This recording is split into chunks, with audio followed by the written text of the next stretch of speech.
It's not, you can't even see it. In fact, like I said, it had to be pointed out to me. There's another hidden part.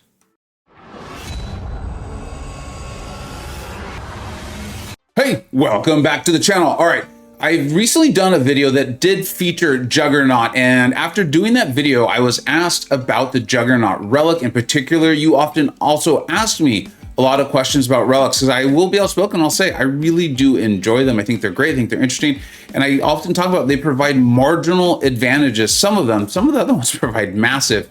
And this is one that I'm going to let you ultimately decide. Is this a marginal advantage or is this a massive one? Either way, I know that it made a material difference in this matchup. If you're like, I am not interested in your matchup with damn Epic Whale, one, that's fine. I respect that. You're here for just the Juggernaut Relic. I have a timestamp in the description. You can go to it, just watch that fight, and then I'll explain the relic itself. I do think this is a really interesting one, and I think it also highlights how even a relic like this that might not be as material as you've seen me talk about the Gambit Relic, right? Make sure you don't rank it, but it is amazing. I have a video on it if you're interested. And there's other relics like the Winter Soldier and things like that that are really, really great. You know I'm excited about Scarlet Witch and things like that. I'm going to ultimately let you decide and watch it. And I think this matchup's going to show you. Now, this was last Battleground season. We're going up against damn Epic Whale, and you're going to see he's a very good player. At the time, he's in Mysterium 1. I'm in Celestial 6, or yeah, 6 that is. And we're doing our best to continue on. And I face this roster, and it's outside of a couple of rosters like Vegito Blue in For Loki.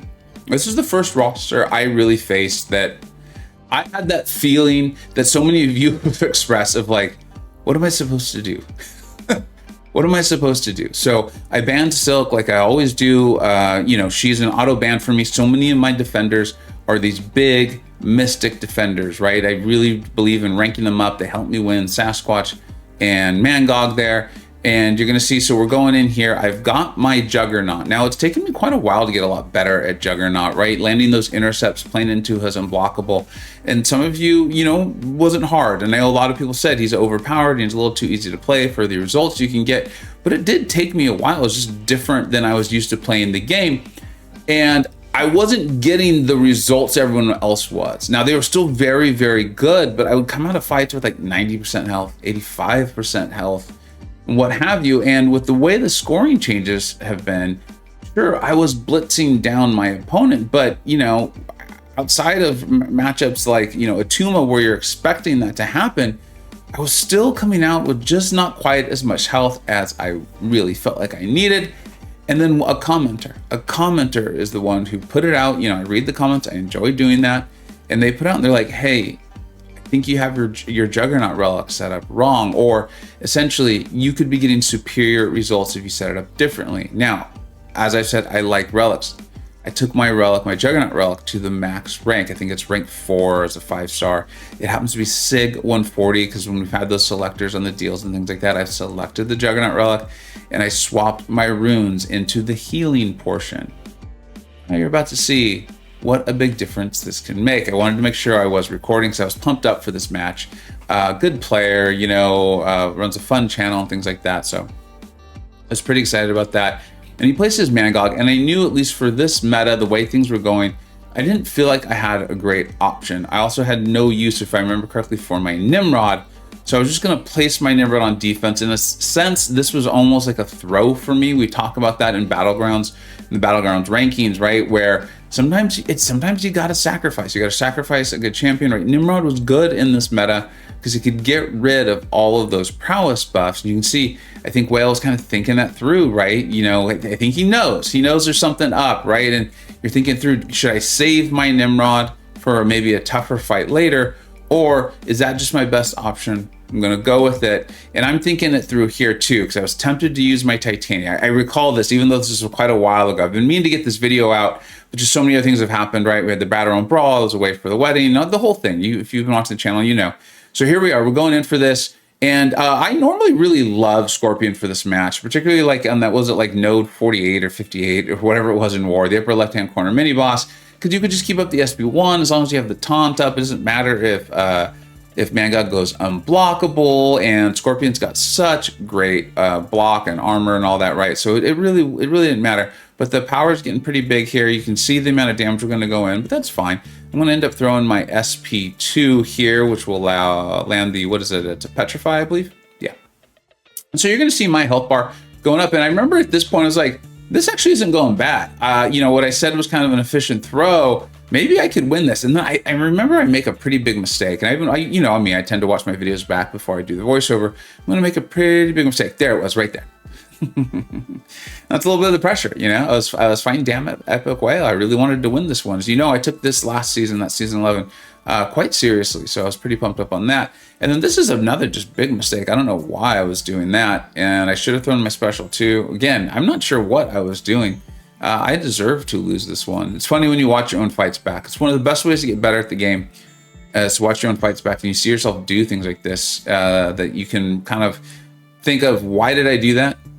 Which when in the moment is a little bit harder too. So, okay, so there we go. He's up 0-1. I've got to win the next two. I kind of knew I was setting myself up for that with his Nimrod on Nimrod situation, but we're okay. I know I've got Juggernaut still. I know I've got Titania still. And I still have some pretty good defenders. So we're moving into the second round. I don't remember who I place first for this one. And spoiler, or who I place for the third one. There we go. Gonna place Future Ant-Man. Pretty tough defender. Now, Cosmic Ghost Rider can take him, but it can get sideways fast. If the armor starts to get up, then Cosmic Ghost Rider is going to start glancing. If Cosmic Ghost Rider starts glancing, he's not going to get up his judgments. If he doesn't get up his judgments, he can't do all of that damage. And that cycle of the glancing starting, the armor up starting, going for Future Ant-Man can happen at any time. You're forced to try to go for those intercepts. If you don't land them, then you're going to get hit. I knew that fight could go sideways. Now, this looked like a rank 2 Korg. There's a lot of health. And the thing with Korg is, you don't know if it's Sig 200 or Sig 20. You know, this being a 7-star, I'm thinking it's not a Sig 200, but I'm fighting Damn Epic Whale. The guy is named Damn Epic Whale. So I'm pretty sure this isn't a Sig 20. So I'm going in, I'm using my Absorbing Man, and what I decided to do is, one, I did not want to push myself to the SP3. There's those buffs, those prowess buffs, they end. I run a high Mystic Dispersion. But what I decided was that if he and I both played this fight perfectly, he's probably going to win on time. So I was having faith in my defender there, Future Ant-Man, and that Future Ant-Man's so hard with that, it's probably not going to let it go perfectly. And so I was like, I'm just going to play this patiently. I'm going to do my best to land my lights. I'm going to throw my specials into the Unstoppable, so that's not smart. You can see I'm struggling with the spacing, but that's okay, because you can see I am refining. I'm getting up, I can't think what it's called, but the green passive there, which is going to allow me to heal. And so I'm going to be able to heal back during this fight. I want to stay in Magma. I want to land my Incinerates on Korg, who I believe has the energy resistance. And I'm going to be landing my lights here. I'm going to use my Striker so I can go in light again. And then I should throw my heavy, but I didn't. I go into my special there. And then I should land a light, medium, light to get a heal going. There we go. I'm glad to see past me made a good call. Go in there again, and then I'm able to throw my special too. The healing is still going. And right now I'm like, you know what? That wasn't bad. It wasn't bad. Lo and behold, I'm sure something happened. He probably went for an intercept. It didn't land. Future Ant-Man's got a really nice light attack, so he can intercept. He's meant for intercepting himself offensively. So it's very reasonable that a mistake like that would happen. I make mistakes like that all the time. So now we forced a round 3, and this is where you're going to see the Relic on Juggernaut make a massive, massive difference, okay? He places Nick Fury. I know Juggernaut can do that fight. I'm going to place my Hulkling. In hindsight, maybe my Titania would have been a better idea because it would have slowed things down a little bit.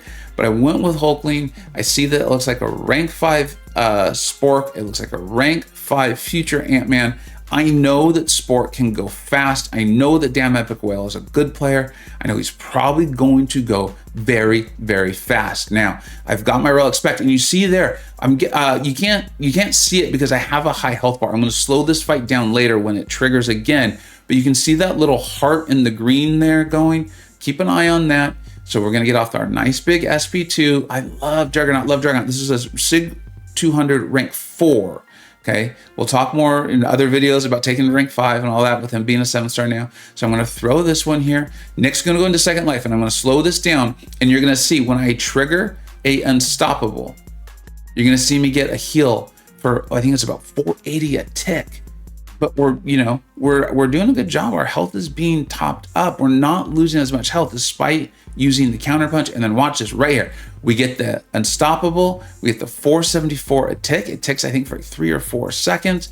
This isn't massive. Remember I talked about this is the margins here. Go in, finish at basically a full yellow bar, and watch this.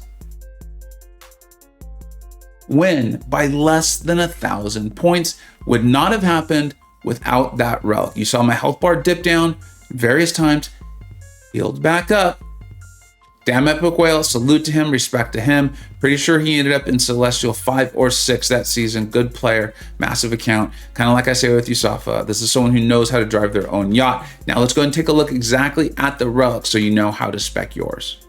Okay, as I said, now my relic is maxed out, right? So not everyone's gonna have quite as impressive numbers, but you can get on your way to it. And people have shown this relic also with, I think, a Sasquatch or Rintra, doing really cool things. But this is in the ability slot there, and you can go to the Exemplar of Vitality, gain an unstoppable effect, grant a rejuvenation passive, increase your regeneration rate by 9.25%. It doesn't sound like a ton, but it is for 16 seconds, and then has a cooldown of 16 seconds. But it's not, you can't even see it. In fact, like I said, it had to be pointed out to me.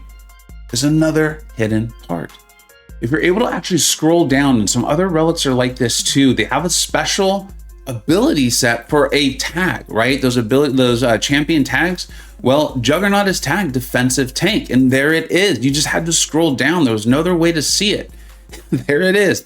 They'll continue to work on the UI on the relics, right? They're cool, but I can see why the community hasn't just latched onto them perfectly. But that defensive tank champions also gain a regeneration passive, recovering 748.42 health over 2 seconds. All of those things combined, you can't make a massive mistake and get back to a full yellow bar, but you saw it works incredibly well for that counter punch style of Juggernaut, where you get up your unstoppables, you hold the block, you wait for the defender to come crashing into you, and then you counter punch them like you have if you've been playing Killmonger for years.